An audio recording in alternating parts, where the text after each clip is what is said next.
Oh iya iya. Ada pelatih saya ini. Oke. Saya mau kesana dulu ya. Oh, nanti dulu Bang. Kayaknya tiket yang dipakainya unik gitu. Bisa aja. Sunda banget gitu. Bisa aja. Boleh tanya-tanya nggak sedikit aja tentang outfitnya itu dari apa?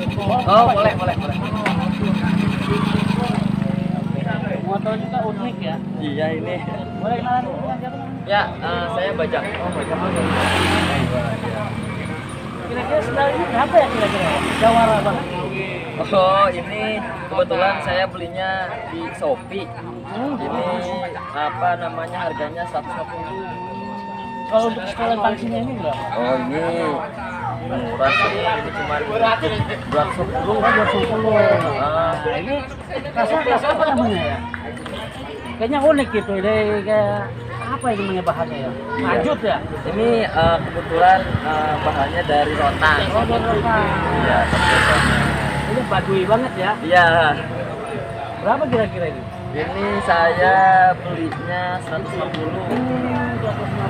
Ini produk dari MS Collection. Oh, ini. Nah, apa tuh gelang apa ya? Kayaknya unik banget itu. Ini, Tanduk apa atau apa nih bahannya ini? iya ini kebetulan tanduk ini. Oh, tanduk. Berapa kira-kira harganya?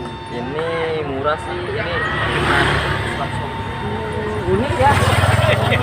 Oh, genit ini ya. Iya, sama. Kepalanya berapa kira-kira? Ini ikat kepalanya murah 35. Ini juga sama. Saya beli di MS Collection. Oh, MS Collection. Cuman emang Online ya? online murah tapi kualitasnya bagus. Oh, Kebetulan ada acara Sunda jadi saya pisahkan dulu. oke. Acara apa kira-kira di Lokapuna? Ulang tahun ini Lokapuna. Oh, Lokapuna yang itu? Kebetulan saya dapat undangan. Oh, dapat undangan. Ya. Jauh dari mana? Saya dari Cibulang. Cibulang. Lumayan. Total semuanya kira-kira berapa ya? Ya segitu deh. Ya, segitu deh ya. Ya. Pakai ngopi dulu atau gimana? Ya. Apa mau lanjut? Saya mau kesana dulu. Oh, gitu ya. Ini dari sini lurus. Nanti sampai ke tanjakan nanti belok kiri. Oh iya. Ada pelangi. Ya, ya. Tahu nih. Makasih ya. Oh iya, siap. Saya duduk di sana. Oh, siap. Ngomong-ngomong. Hati-hati. Ya.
like, dan share.